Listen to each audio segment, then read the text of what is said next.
बुद्धं शरणं गच्छामि बुद्धं शरणं गच्छामि धम्मं शरणं गच्छामि धम्मं शरणं गच्छामि संघं शरणं गच्छामि संघं शरणं गच्छामि बुद्धं शरणं गच्छामि बुद्धं शरणं गच्छामि धम्मं शरणं गच्छामि धम्मं शरणं गच्छामि ಕರ್ನಾಟಕದಲ್ಲಿ ಸಂಘರ್ಷ ಸಮಿತಿಗೆ ಜಯವಾಗಲಿ ಪ್ರೊಫೆಸರ್ ಬಿ ಕೃಷ್ಣಪ್ಪನವರಿಗೆ ಜಯವಾಗಲಿ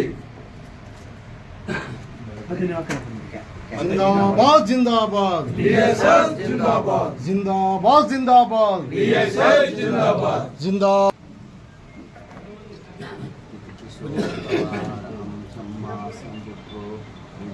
ಚರಣ ಸಂಪನ್ನೋ ಶಿವತೋ ಲೋಕವಿದು ಅನುತ್ತರೋ ಪುರುಷ ಧಮ್ಮ ಸಾರಥಿ ಸುತ್ತಾದೇವ ಮನುಷ್ಯ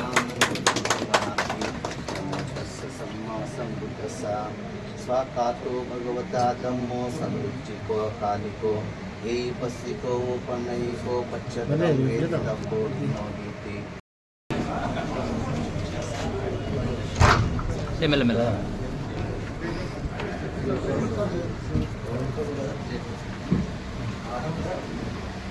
ಒಳ್ಳೆ ಜಾಗದಲ್ಲೇ ಇದೆ. ಕರ್ನಾಟಕ ದಲಿತ ಸಂಘರ್ಷ ಸಮಿತಿ ಹೋರಾಟಕ್ಕೆ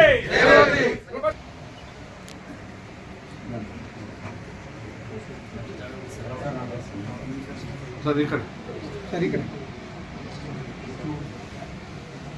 ಕಡೆ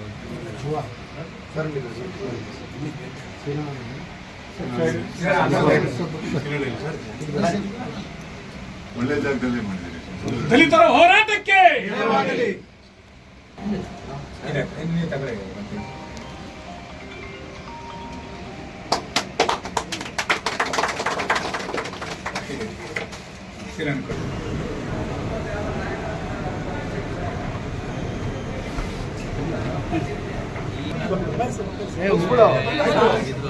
ಎಲ್ಲ ಜಾಯಿಂಟ್ ಫೋಟೋ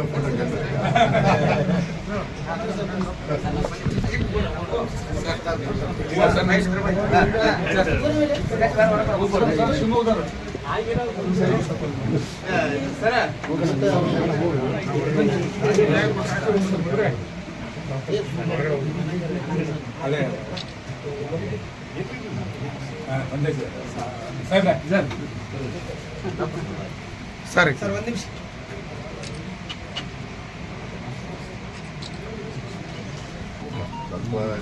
ಸ್ವಲ್ಪ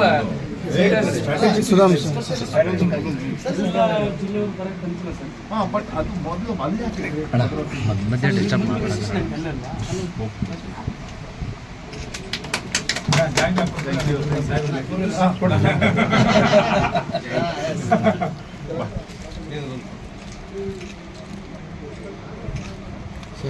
ಅಂಬೇಡ್ಕರ್ ಅವರ ಹೋರಾಟಕ್ಕೆ ಬಾಬಾ ಸಾಹೇಬ್ ಅಂಬೇಡ್ಕರ್ ಅವರ ಹೋರಾಟಕ್ಕೆ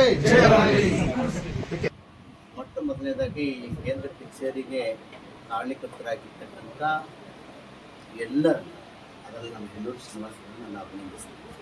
ಯಾಕಂದ್ರೆ ಒಂದು ಪ್ಲೇಸ್ ಅಂತಕ್ಕಂಥದ್ದು ಭಾಳ ಅವಶ್ಯಕ. ಇವತ್ತು ಚಕ್ರವರ್ತಿ ಸರ್ ಅವರು ಹೇಳಿದ್ರು, ನಮ್ಮ MLC ಸಿದ್ದರಾಮದಾಸ್ ಸರ್ ಅವರು ಹೇಳಿದ್ರು, ನಾನು ಕೂಡ ದಸಂಸ ಚಳವಳಿಯಿಂದ ಬಂದಿರತಕ್ಕಂಥ ಜಾತಿ ಉಪಜಾತಿ ಒಳ ಮೀಸಲಾತಿಯಿಂದ ನಮ್ಮನ್ನು ಹೊಡೆದಾಳ್ತಕ್ಕಂಥದ್ದು ನಿಮಗೆ ಗೊತ್ತಿದೆ. ಒಂದು ಫ್ರೇಮ್ ಬೇಕಾದರೆ ಅದು ನಮಗೆ ಧರ್ಮ ಮಾತ್ರ. ಒಂದು ಧರ್ಮದ ತಳಹದಿ ನಾನು ಬಂದಾಗ ಬಾಬಾ ಸಾಹೇಬ್ ವಿಚಾರಧಾರೆ ಪ್ರಬುದ್ಧ ಭಾರತ ನಿರ್ಮಾಣ ಮಾಡೋಕ್ಕೆ ಸೈನಿಕರು ನಾವು ಆಗ್ತೀವಿ. ಅಧ್ಯಯನಶೀಲರಾದಷ್ಟು ನಾವು ಚಳುವಳಿ ಬಲ ಆಗುತ್ತೆ. ಯಾವಾಗ ನಾವು ಅಧ್ಯಯನಶೀಲರಾಗಲ್ಲ ಅಂದರೆ ಸಬ್ಜೆಕ್ಟ್ ಬಗ್ಗೆ ಅಥವಾ ಕಾರ್ಯಕ್ರಮಗಳ ಬಗ್ಗೆ, ಸರ್ಕಾರದ ಯೋಜನೆಗಳ ಬಗ್ಗೆ ಮತ್ತು ಸಮುದಾಯದ ಬಗ್ಗೆ ನಾವು ಅಧ್ಯಯನ ಮಾಡಬೇಕು. ಕಾಲಕ್ಕೆ ಅಧ್ಯಯನ ಮಾಡ್ಕೊಂಡ್ರೆ ಚಳುವಳಿ ಬಲ ಸಿಗುತ್ತೆ. 70-80 ದಶಕದಲ್ಲಿ ಇದ್ದಂಥ ಚಳುವಳಿಗೂ ಮತ್ತು 80-90ರಲ್ಲಿ ಇದ್ದಂಥ ಚಳುವಳಿಗೂ ಮತ್ತು 90 ಮತ್ತು 2000 ಇರ್ತಕ್ಕ ಚಳುವಳಿ, ಈ 50 ವರ್ಷಗಳಲ್ಲಿ ಸುಮಾರು 42 ವರ್ಷ ಅನುಭವದಲ್ಲಿ ನಾವು ನೋಡೋದಾದರೆ ಭಾಳಷ್ಟು ಅದು ವ್ಯತ್ಯಾಸಗಳು ಬದಲಾವಣೆ ಹಾಕ್ಕೊಂಡು ಹೋಗಿದೆ. ಇಂಥ ದಲಿತ ಸಂಘರ್ಷ ಸಮಿತಿ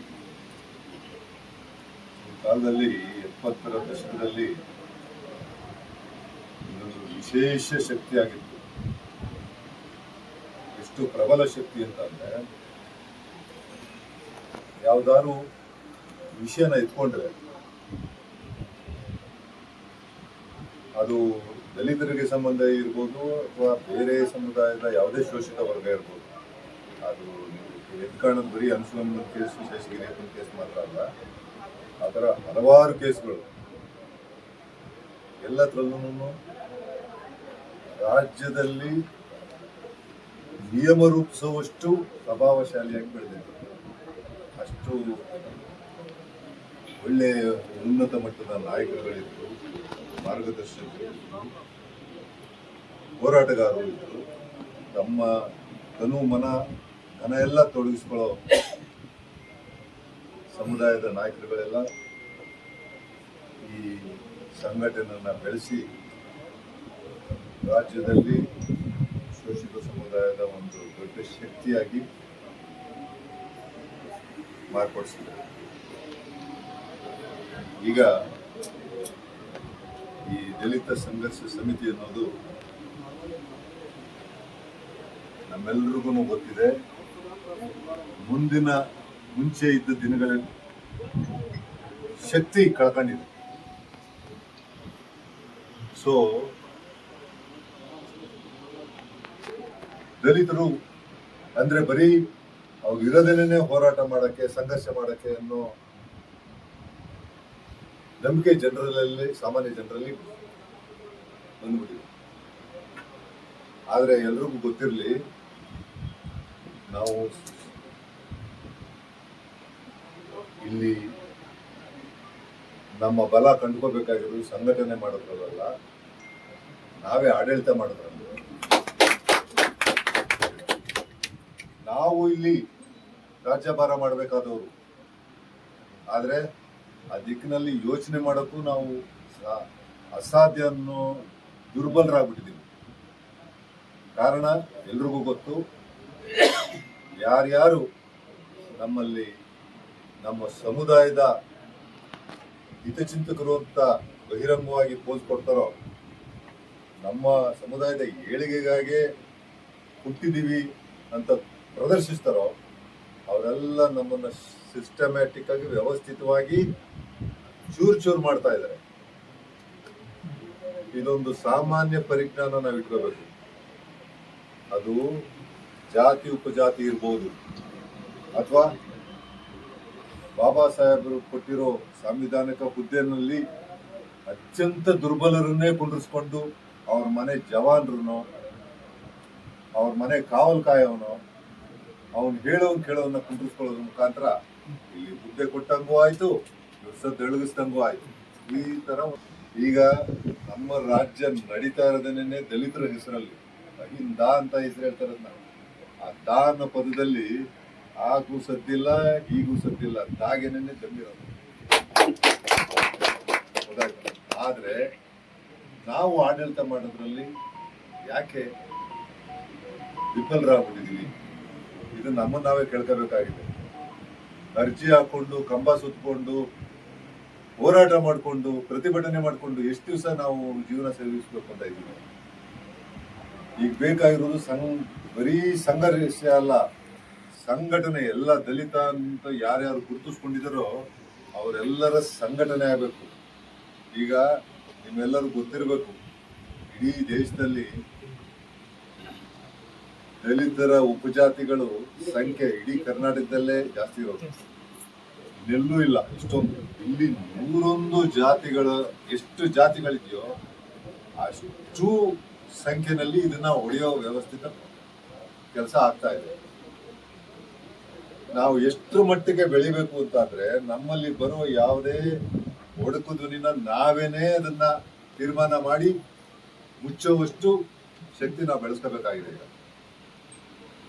ಒಂದು ಸಂಸಾರ ಅಂದ್ರೂ ಕೂಡ ಅಣ್ಣ ತಮ್ಮದಿರ, ಅಪ್ಪ ತಂದಿರಲ್ಲೇ, ಮಕ್ಕಳಲ್ಲೇನೆ ಅಷ್ಟೊಂದು ಭಿನ್ನಾಭಿಪ್ರಾಯ, ಒಡಕು ಧ್ವನಿ ಇರ್ತದೆ.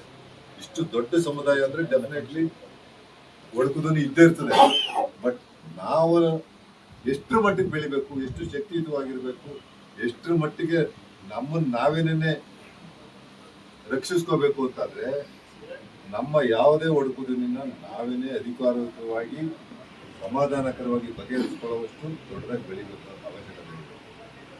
ದಲಿತ ಸಂಘರ್ಷ ಸಮಿತಿ ಎಷ್ಟೇ ದುರ್ಬಲ ಆಗಿದ್ರು ಅದಕ್ಕೆ ವಿರುದ್ಧದಲ್ಲೇ ಆದ ರಾಜ್ಯದಲ್ಲಿ ಮನ್ನಣೆ ಇದೆ. ಅದರಲ್ಲಿ ನಮ್ಮ ಹೆಣ್ಣೂರು ಶ್ರೀನಿವಾಸ್ ಅವರು ರಾಜ್ಯಾದ್ಯಂತ ಇರೋ ಅವರ ನೆಟ್ವರ್ಕನ್ನ ಬಹಳ ಶ್ರಮವಹಿಸಿ ನಿರ್ವಹಿಸ್ತಾ ಇದ್ದಾರೆ. ಅದು ಆರ್ಡಿನರಿ ಕೆಲಸ ಅಲ್ಲ. ಅದಕ್ಕೆ ಎಷ್ಟು ಮಟ್ಟಿಗೆ ಶಕ್ತಿ, ಶ್ರದ್ಧೆ, ಶ್ರಮ, ಸಮಯ ಇವೆಲ್ಲ ಬೇಕಾಗಿದೆ ಅಂತ ನಮ್ಗೆ ಗೊತ್ತಿದೆ. ಪಾಪ ಅವರು ಇದನ್ನೆಲ್ಲ ವ್ಯಯ ಮಾಡಿಕೊಂಡು ತಮ್ಮ ಪರ್ಸನಲ್ ವೈಯಕ್ತಿಕ ಜೀವನನೂ ಕೂಡ ಅದನ್ನ ಕಡೆಗಣಿಸಿ ಈ ಮಟ್ಟಕ್ಕೆ ಇದನ್ನು ತಗೊಂಡ್ಬಂದಿದ್ದಾರೆ. ಇಂಥ ಒಂದು ಸಂಘಟನೆಗೆ ಗಾಂಧಿನಗರದಂಥ ಒಂದು ಪ್ರಮುಖ ಸ್ಥಳದಲ್ಲಿ ಕಚೇರಿ ಮಾಡಿರೋದು ಕೂಡ ನನಗೆ ಬಹಳ ಸಂತೋಷ ಆಯಿತು. ಬಹಳ ಸಂತೋಷ ಆಯಿತು. ಇದು ಇವತ್ತಿನಿಂದ ಇಲ್ಲಿ ಬಹಳ ಕ್ರಿಯಾತ್ಮಕವಾಗಿ ಕೆಲಸ ಮಾಡೋ ಮುಖಾಂತರ ನಮ್ಮ ಎಲ್ಲ ಸಮುದಾಯದ ಕೂಡ ನಾವು ನಿಮ್ಮ ಧ್ವನಿದಲ್ಲಿ ನಾವು ಇದೀವಿ, ನಿಮ್ಮ ನೋವಿಗೆ ನಾವು ಧ್ವನಿ ಜೋಡಿಸ್ತೀವಿ ಅನ್ನೋ ಒಂದು ಸಂದೇಶ ಮೂಡುವುದರಲ್ಲಿ ಯಶಸ್ವಿ ಆಗಲಿ. ನಿಮ್ಮ ಎಲ್ಲ ಕ್ರಿಯಾತ್ಮಕ ಕೆಲಸಗಳಲ್ಲೂ ನಾನು ಕ್ರಿಯಾಶೀಲನಾಗಿ ತೊಡಗಿಸುವ ಈ ಕಚೇರಿ ಉದ್ದೇಶ ಬಹಳ ಒಳ್ಳೆ ರೀತಿಯಲ್ಲಿ ಈಡೇರಲಿ ಅಂತ ಆಶಿಸಿ, ಈ ಒಂದು ಇಂಥ ಒಳ್ಳೆಯ ಜಾಗದಲ್ಲಿ ಈ ಕಚೇರಿ ಭಾಳ ಅವಶ್ಯಕತೆ ಇರುವಂತಹ ಈ ಒಂದು ಕಚೇರಿನ ಉದ್ಘಾಟನೆ ಮಾಡೋದಕ್ಕೆ ತಮ್ಮೆಲ್ಲರಿಗೂ ನಾನು ಅಭಿನಂದಿಸಿದ್ದೀನಿ. ಒಂದು ವೇಳೆ 2 ನಿಮಿಷದಲ್ಲಿ ನಾನು ಮಾತು ಮುಗಿಸ್ತೀನಿ. ಸುಧಾಮ್ ದಾಸ್ ಅವ್ರು ಹೇಳಿದ್ರು ಮತ್ತು ಶ್ರೀನಿವಾಸ್ ಅವ್ರು ಹೇಳಿದ್ರು ಯಾವ ರೀತಿ ಸಂಘಟನೆ ಮಾಡಬೇಕು, ಯಾವ ಉದ್ದೇಶ ಪಡಬೇಕು ಅಂತ. ಆದರೆ ನನ್ನ ದೃಷ್ಟಿಕೋನದಿಂದ ಆ ಒಂದು ಸಂಘಟನೆ ಇರ್ಬೋದು ಅಥವಾ ಬೇರೆ ಬೇರೆ ವಿಷಯಕ್ಕೆ ನೀವು ಹೋರಾಟ ಮಾಡ್ತೀವಿ, ಇವೆಲ್ಲ ಒಂದು ತಾರ್ಕಿಕ ಅಂತ್ಯಕ್ಕೆ ಹೋಗ್ಬೇಕಂದ್ರೆ ಒಂದು ಕೇಂದ್ರ ಬೇಕಾಗುತ್ತೆ. ನನ್ನ ವಿನಂತಿ ಇಷ್ಟೇ, 1973ನೇ ಇಸ್ವಿನಲ್ಲಿ CRECL ಅಂತ ಶುರು ಆಯಿತು. 73ನೇ ಇಸ್ವಿನಲ್ಲಿ ಆವಾಗಲೇ ಸರ್ಕಾರ ಅದ್ರ ಬಗ್ಗೆ ಮನವರಿಕೆ ಮಾಡಿಕೊಂಡು ಇದಾಗಲ್ಲ, ವಿಶೇಷವಾಗಿ ದಲಿತರಿಗೆ ವಿಶೇಷವಾಗಿ ಅವರ ಒಂದು ಕುಂದುಕೊರತೆ ನೋಡಲಿಕ್ಕೆ ಒಂದು ಪೊಲೀಸ್ ಠಾಣೆ ಇರಬೇಕು ಅಂತ. ಪೊಲೀಸ್ ಠಾಣೆ ಅಂದರೆ ಒಂದು ಸಂಸ್ಥೆ, ಒಂದು ಘಟಕ ಇರಬೇಕು ಅಂತೇಳಿ ಆಗ ಅದನ್ನು ಶುರು ಮಾಡಿದ್ರು. ಆದರೆ ಅವತ್ತೇನು ಒಂದು ಯೂನಿಟ್ ಸೆಲ್, CRE ಸೆಲ್ ಅಂತ ಇತ್ತು, CRE ಘಟಕ, ಇಡೀ ಏನು ರಾಜ್ಯಕ್ಕೆ ಒಬ್ಬ SP, ಇಡೀ ರಾಜ್ಯಕ್ಕೆ ಒಬ್ಬ SP. ಅಲ್ಲಿಂದ ಶುರುವಾದಂಥ ಈ ಘಟಕ ಕ್ರಮೇಣ ಬೆಳೆದು 5 ಅಥವಾ 6 SPಗಳನ್ನ ಒಳಗೊಂಡಂತೆ ಒಬ್ಬ DIG, ಒಬ್ಬ IG ಮತ್ತು ಒಬ್ಬ ADGP, ಇವತ್ತೊಬ್ಬರು DGP ಇದ್ದಾರೆ. ಅಂದರೆ ಆ ಕೇಂದ್ರ ಎಷ್ಟು ಇಂಪಾರ್ಟೆಂಟ್, ಎಷ್ಟು ಅವಶ್ಯಕತೆ ಅಂತ ಹೇಳಿ ಆ ಉಸ್ತುವಾರಿನ ಒಂದು DG ರ್ಯಾಂಕ್ ಆಫೀಸರ್ ಕೊಟ್ಟಿದ್ದಾರೆ.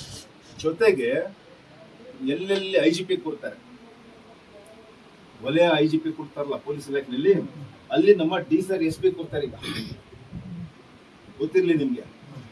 ಅದೇ ಥರ ಎಲ್ಲಿ ಕಮಿಷನರ್ ಆಫ್ ಪೊಲೀಸ್ ಇರ್ಬೋದು ಅಥವಾ ಎಲ್ಲಿ SPಗಳು ಇರ್ತಾರಲ್ಲ, ಅಲ್ಲಿ ನಮ್ಮ ಪೊಲೀಸ್ ಠಾಣಾಧಿಕಾರಿ ಕೂತಿರ್ತಾರೆ. ಹಾಗಾಗಿ ಇಡೀ ರಾಜ್ಯಕ್ಕೆ ಇದೊಂಥರ ವ್ಯಾಪಕವಾಗಿ ಈ ಒಂದು ವ್ಯವಸ್ಥೆ ನಾವು ಸೃಷ್ಟಿ ಮಾಡಿದ್ದೀವಿ.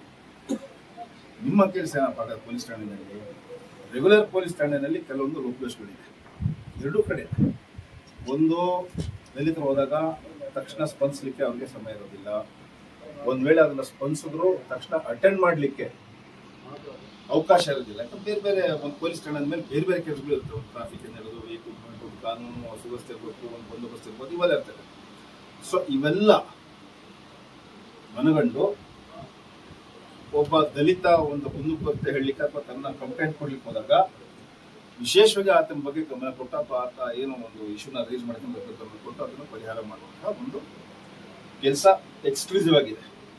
ಇದನ್ನ ನೀವು ಈಗ ಸದ್ಬಳಕೆ ಮಾಡಬೇಕು. ಸದ್ಬಳಕೆ ಅಂತ ಯಾಕೆ ಹೇಳ್ತೀನಿ ಅಂತ ಹೇಳಿದ್ರೆ, ನಾವು ಹೇಗೆ ನಮ್ಮ ಕುಂದುಕೊರತೆಗಳು ಹೇಳ್ತೀವೋ ಅದೇ ರೀತಿ ಆ ಕಡೆಯಿಂದ ಕೆಲವೊಂದು ಕಂಪ್ಲೇಂಟ್ಸ್ ಬಂದಿದೆ. ಏನು ಕಂಪ್ಲೇಂಟ್ಸು? ಈ ಕಾಯ್ದೆ ಮಿಸ್ಯೂಸ್ ಆಗ್ತಾ ಇದೆ, ಗೊತ್ತಾಯ್ತಲ್ಲ, ವೈಯಕ್ತಿಕ ದ್ವೇಷ ತೀರಿಸ್ಕೊಳ್ಳಿಕ್ಕೆ ಈ ಕಾಯ್ದೆನ ಉಪಯೋಗ ಮಾಡ್ತಾರೆ, ಅಥವಾ ರಾಜಕೀಯ ವೈಮನಸ್ಯದಲ್ಲಿ ಈ ಕಾಯ್ದೆನ ಇದ್ರ ಬಗ್ಗೆ ನೀವು ಗಮನ ಕೊಡಿ. ನನ್ನ ವಿನಂತಿ ಇಷ್ಟೇ, ಇದ್ರ ಬಗ್ಗೆ ನೀವು ಗಮನ ಕೊಟ್ಟಾಗ ನೀವು ಆ ಠಾಣೆಗೆ ಹೋದಾಗ ನಿಮ್ಮ ಘನತೆ ಮತ್ತೆ ಗೌರವನೆ ಬೇರೆ. ಇದು ನನ್ನ ಒಂದು ಕನ್ಸರ್ನ್ ಇದೆ. ನನ್ನ ಒಂದು ಇದ್ರ ಬಗ್ಗೆ ನಾನು ಬಹಳಷ್ಟು ಆಲೋಚನೆ ಮಾಡ್ತೀನಿ. ಏನಪ್ಪ, ಏನಾಗುತ್ತೆ, ಅದನ್ನ ಬೇರೆ ಕೆಲಸಕ್ಕೆ ನಾವು ದುರ್ಬಳಕೆ ಮಾಡಿಕೊಂಡ್ರೆ ಒರಿಜಿನಲ್ ಒಬ್ಬನಿಗೆ ನ್ಯಾಯ ಬೇಕಾಗಿರುತ್ತಲ್ಲ ಅವನು ಇದೇ ಕ್ಯಾಟಗರಿ ಬಂದ್ಬಿಡ್ತಾನೆ, ಗೊತ್ತಾಯ್ತಲ್ಲ. ಸೊ ಆ ರೀತಿ ಈ ಕಾಯ್ದೆ ದಾಟಿ ಹೋಗುತ್ತೆ ಸ್ಟೇಷನ್. ಬರೀ ಅಟ್ರಾಸಿಟಿ ಆಕ್ಟ್ ಅಷ್ಟೇ ಅಲ್ಲ, PCR ಆಕ್ಟ್ ಇದೆ, ಪ್ರೊಟೆಕ್ಷನ್ ಆಫ್ ಸಿವಿಲ್ ರೈಟ್ಸ್. ನಮ್ಮ ಗಮನ ಇದ್ರ ಕಡೆ ಬರಬೇಕು. ಪ್ರೊಟೆಕ್ಷನ್ ಆಫ್ ಸಿವಿಲ್ ರೈಟ್ಸ್, ನಾಗರಿಕ ಹಕ್ಕುಗಳನ್ನ ಕಾಯ್ದೆ ಕಾಪಾಡುವಂತ ಒಂದು ಕಾಯ್ದೆ ಇದೆ, ಅದಿದೆ, ಇವತ್ತಿಗೂ ಇದೆ. ಅದ್ರ ಕಡೆ ನೀವೆಲ್ಲರೂ ಗಮನ ಕೊಡಿ. ನೀವು ಅದನ್ನ ಓದಿದಾಗ ನೀವು ಇಷ್ಟೆಲ್ಲ ಮಾಡ್ಬೋದಲ್ಲ ಈ ಸಮುದಾಯಕ್ಕೆ, ಅದು ಹೇಗೆ ನಮ್ಮಿಂದಲ್ಲ, ಕಾನೂನುಬದ್ಧವಾಗಿ. ಅದಕ್ಕೆಂತ ಒಂದು ಕಾನೂನಿದೆ, ಆ ಕಾನೂನು ಎಲ್ಲಿಂದ ಬಂತು? ನಮ್ಮ ಸಂವಿಧಾನದಿಂದ ಬಂತು. ಇದ್ರ ಬಗ್ಗೆ ನೀವು ವರ್ಕ್ಶಾಪ್ ಮಾಡಿ ಅಥವಾ ನಿಮ್ಮ ಕ್ಯಾಂಪ್ಸ್ ಇರ್ತಾವಲ್ಲ, ಶಿಬಿರಗಳು ಇರ್ತಾವಲ್ಲ, ಅಲ್ಲಿ ಇದನ್ನ ನೀವು ಪ್ರಚಾರ ಮಾಡಬೇಕು. ಅದಲ್ಲದೆ ಒಂದು ಗೌರ್ಮೆಂಟ್ ಆರ್ಡರ್ ಇದೆ, ಒಂದು ಆದೇಶ, ಸರ್ಕಾರಿ ಆದೇಶ ಇದೆ. ಆ ಸರ್ಕಾರಿ ಆದೇಶದಲ್ಲಿ 14 ಅಂಶಗಳಿದೆ. ನನ್ಗೆ ಗೊತ್ತು, ಬಹುತೇಕ ಜನರಿಗೆ ಇದ್ರ ಬಗ್ಗೆ ಗೊತ್ತಿಲ್ಲ. ಆದ್ರೆ ಶ್ರೀನಿವಾಸ್, ನಾನು ನಿಮ್ಗೆ ಸುಮಾರು ಹೇಳಿದ್ದೀನಿ, ಇದನ್ನ ಯಾರು ಆಕ್ಟಿವಿಸ್ಟ್ ಇರ್ತಾರೆ ಅವ್ರ ಗಮನ ತರ್ತಾರೆ. ಆ 14 ಪಾಯಿಂಟ್ಸ್ ನೋಡಿದ್ರೆ ನಿಮ್ಗೆ ಪುರ್ಸೊತ್ತೇ ಇರಲ್ಲ ನೀವು ಕೆಲಸ ಮಾಡ್ಲಿಕ್ಕೆ. ಕ್ರಿಯಾಶೀಲರಾಗಲಿಕ್ಕೆ, ಸಕಾರಾತ್ಮಕವಾಗಿ ನಿಮ್ಮ ಹೋರಾಟ ಮಾಡಲಿಕ್ಕೆ ಅದ್ರ ಬಗ್ಗೆ ಗಮನ ಕೊಡಿ. ದಲಿತರ ರಕ್ಷಣೆಗೆ ಸಾಕಷ್ಟು ಕಾಯ್ದೆ ಇದೆ, ಬರೀ ಒಂದೇ ಅಲ್ಲ. ಆಮೇಲೆ ಅವರ ಏಳಿಗೆಗೆ ಸಾಕಷ್ಟು ಕಾರ್ಯಕ್ರಮಗಳಿದೆ, ಅವೆಲ್ಲ ಜೀವನದಲ್ಲಿ ಬರುತ್ತೆ. ಅದನ್ನ ನೀವು ಒಮ್ಮೆ ಮನವರಿಕೆ ಮಾಡಿಕೊಂಡು ಒಳ್ಳೆ ರೀತಿಯಲ್ಲಿ ಏನು ಬಾಬಾ ಸಾಹೇಬ್ ಏನು ಹೇಳಿದ್ರು, organise, agitate, educate, organise, agitate ಅಂತ. ಸೊ ಅದನ್ನ ಕ್ರಮಬದ್ಧವಾಗಿ ಅದು ಮಾಡ್ಬೇಕಂದ್ರೆ ಯು ಹ್ಯಾವ್ ಟು ಎಂಪವರ್ಡ್.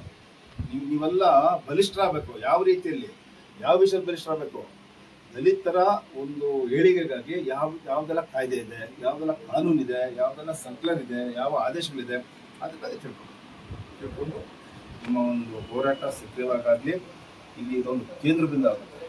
ಇಡೀ ರಾಜ್ಯಕ್ಕೆ ಏನೇ ಒಂದು ಸಂಸ್ಥೆ, ಏನೇ ಒಂದು ಮುಂದೆ ಬರ್ತಾ ಇದ್ರು, I think first call centre ಇದೆ ಆಗುತ್ತೆ. ಇಲ್ಲಿಂದ ಇಲ್ಲಿ ಬಂದ ಮೇಲೆ ಅದನ್ನ ಅಫಿಷಿಯಲಿ ರಿಡ್ರೆಸ್ ಮಾಡ್ಲಿಕ್ಕೆ ನಾವು ಸೊ ಅದೊಂಥರ ಚಾನಲೈಸ್ ಆಗಲಿ ಅಂತ ನಾನು ಆಶೆ ಪಡ್ತಾ, ತಮ್ಮೆಲ್ಲರೂ ಒಳ್ಳೇದಾಗಲಿ. ಜೈ ಹಿಂದ್.